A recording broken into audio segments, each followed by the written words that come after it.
بسم اللہ الرحمن الرحیم۔ السلام علیکم۔ نفس کی سب سے خطرناک چال گناہ کروانا نہیں ہوتا، بلکہ انسان کو یہ یقین دلانا ہوتا ہے کہ اسے اصلاح کی ضرورت ہی نہیں۔ اس چال کا پہلا جملہ یہ ہوتا ہے کہ میں ٹھیک ہوں، میں پرفیکٹ ہوں۔ یہ جملہ نہ غرور کی طرح چیختا ہے اور نہ ہی تکبر کی طرح سامنے آتا ہے، بلکہ دل کے کسی کونے میں خاموشی سے جگہ بنا لیتا ہے، اور پھر یہ نفس ہی ہوتا ہے جو انسان کے دل میں یہ بات ڈالتا ہے کہ میں تو نماز پڑھتا ہوں، دعا کرتا ہوں، گناہوں سے بچنے کی کوشش بھی کرتا ہوں اور کسی کا حق بھی نہیں مارتا، تو پھر اگر ایسے میں خود کو ٹھیک سمجھتا ہوں، پرفیکٹ سمجھتا ہوں، تو اس میں برائی ہی کیا ہے؟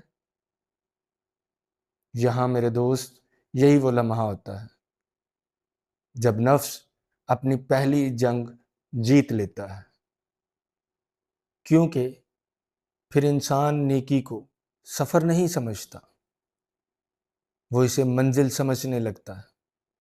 وہ بھول جاتا ہے کہ نیکی کا مطلب یہ نہیں کہ میں کامل ہو گیا ہوں، بلکہ نیکی کا مطلب یہ ہے کہ میں ہر روز خود کو بہتر بنانے کی کوشش کر رہا ہوں۔ لیکن جب انسان کے دل کے اندر یہ یقین بیٹھ جاتا ہے کہ میں ٹھیک ہوں، میں پرفیکٹ ہوں، پھر وہ خود کو بدلنے کے لیے نہیں جیتا، پھر وہ خود کو صحیح ثابت کرنے کے لیے جیتا ہے، اور جب وہ ایسا کرتا ہے تو اسے ہر نصیحت چبھنے لگتی ہے اور اسے ہر یاد دہانی بوجھ لگنے لگتی ہے، اور آئینہ تو اسے اپنا دشمن محسوس ہوتا ہے، اور پھر ایک عجیب سی تبدیلی آتی ہے۔ انسان پہلے سے زیادہ نماز پڑھتا ہے، لیکن اس کا دل بھی پہلے سے زیادہ سخت ہو جاتا ہے۔ یہاں مسئلہ نیکی کی کمی کا نہیں ہے، یہاں مسئلہ یہ ہوتا ہے کہ انسان خود کو بے نیاز سمجھ لیتا ہے اصلاح سے۔ ذکر زبان پر بڑھ جاتا ہے، مگر آنکھوں میں نمی کم ہو جاتی ہے۔ عبادت جاری رہتی ہے، مگر عاجزی آہستہ آہستہ کم ہونے لگتی ہے۔ وہ جھکنا جو دل کے اندر ہوتا ہے وہ کہیں غائب ہو جاتا ہے۔ بندہ اللہ کے سامنے کھڑا تو ہوتا ہے، مگر خود کو بندوں کے سامنے اونچا محسوس کرنے لگتا ہے۔ کسی کو نہیں کچھ کہتا، دکھاتا بھی کسی کو کچھ نہیں، مگر اندر ہی اندر ایک موازنہ چل رہا ہوتا ہے۔ اب اسے دوسروں کی غلطیاں بہت صاف نظر آنے لگتی ہیں، کون کہاں غلط ہے، کون کہاں کمزور ہے، اور کون دین پر صحیح نہیں چل رہا۔ اسے یہ سب کچھ بہت واضح نظر آنے لگتا ہے، مگر جب بات خود پر آتی ہے تو نظر دھندلا جاتی ہے۔ وہ اپنی کمی کو نیت کا نام دیتا ہے اور دوسروں کی کمی کو کردار کا۔ وہ اپنے عمل کو حالات سے جوڑ دیتا ہے اور دوسروں کے عمل کو ان کی ذات سے، اور یہ سب کچھ نفس بڑے سکون سے کروا رہا ہوتا ہے۔ اس لیے انسان کو لگتا ہے کہ وہ تو انصاف کر رہا ہے، اور میرے دوست اسی مقام پر اکثر زبان خاموش رہتی ہے، مگر دل بولتا رہتا ہے۔ دل میں جملے بنتے رہتے ہیں، فیصلے ہوتے رہتے ہیں۔ وہ کسی کو کچھ نہیں کہتا، مگر اپنے اندر سب کچھ طے کر لیتا ہے، اور پھر خود سے کہتا ہے کہ میں تو کسی کا بھی برا نہیں چاہتا، میں تو بس سب کو حقیقت دکھاتا ہوں۔ اور یہی وہ مقام ہے جہاں نفس انسان کو دوسری منزل طے کرواتا ہے۔ میں ٹھیک ہوں یہاں سے آگے لے جا کر میں سب سے بہتر دیکھتا ہوں، میں سب سے بہتر سوچتا ہوں، میں سب سے بہتر سمجھتا ہوں، یہاں تک پہنچا دیتا ہے۔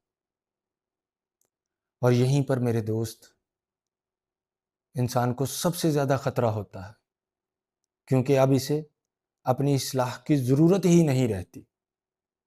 نفس بہت آہستہ سے اس کے دل میں یہ بات بٹھا دیتا ہے کہ تم دوسروں سے بہتر سوچنے والے ہو، تم دوسروں سے بہتر پرکھنے والوں میں سے ہو، دوسرے لوگوں سے بہت آگے ہو، باقی لوگ ابھی بہت پیچھے ہیں، وہ سیکھنے والوں میں سے ہیں۔ انسان کو خبر بھی نہیں ہوتی کہ وہ دوسروں کو دیکھتے دیکھتے خود کو دیکھنا ہی بھول گیا ہے۔ یہ خوش فہمی اس لیے بھی زیادہ خطرناک ہوتی ہے کیونکہ یہ گناہ کے رستے سے نہیں آتی، یہ نیکی کے رستے سے آتی ہے۔ گناہ کے رستے سے آنے والی برائی فوراً پہچانی جاتی ہے، مگر نیکی کے رستے سے آنے والی برائی، نیکی کے لباس میں چھپی ہوئی برائی کو پہچاننا بہت مشکل ہوتا ہے، وہ بہت دیر سے پہچان میں آتی ہے۔ انسان سوچتا ہے میں اللہ کو یاد کرتا ہوں، نماز پڑھتا ہوں، اللہ کے دین کی بات کرتا ہوں، میں اللہ کے بہت قریب ہوں، مجھ میں یہ کمزوری نہیں ہو سکتی۔ اور یہی احساس اور یہی سوچ آہستہ آہستہ اس کو اندر سے کھوکھلا کرنا شروع کر دیتی ہے۔ شاید نفس کا سب سے بڑا دھوکہ یہی ہے کہ وہ ہمیں دوسروں کی اصلاح میں لگا دیتا ہے تاکہ ہم خود اپنی اصلاح کو بھول جائیں۔ ہم دوسروں کے عیب گنتے رہتے ہیں اور اپنے دل میں چھپی ہوئی کمزوریوں پر نظر ہی نہیں ڈالتے۔ ہمیں لگتا ہے کہ ہم بہت آگے آ گئے ہیں، مگر حقیقت یہ ہے کہ ہمیں اپنے رب کے لیے نیکیوں کا بہت لمبا سفر عاجزی کے ساتھ طے کرنا ابھی باقی ہے۔ ہم اپنے نفس کو نہیں پہچان سکتے جب تک اللہ ہمیں ہمارے نفس کی حقیقت نہ دکھا دے۔ اللہ سے دعا ہے کہ اللہ ہمیں ہمارے نفس کے حوالے نہ کرے اور ہماری چھپی ہوئی کمزوریوں پر رحم فرمائے اور ہمیں اپنے اصلاح کی توفیق عطا فرمائے۔ آمین یا رب العالمین۔ اپنا خیال رکھیے گا۔ اللہ حافظ۔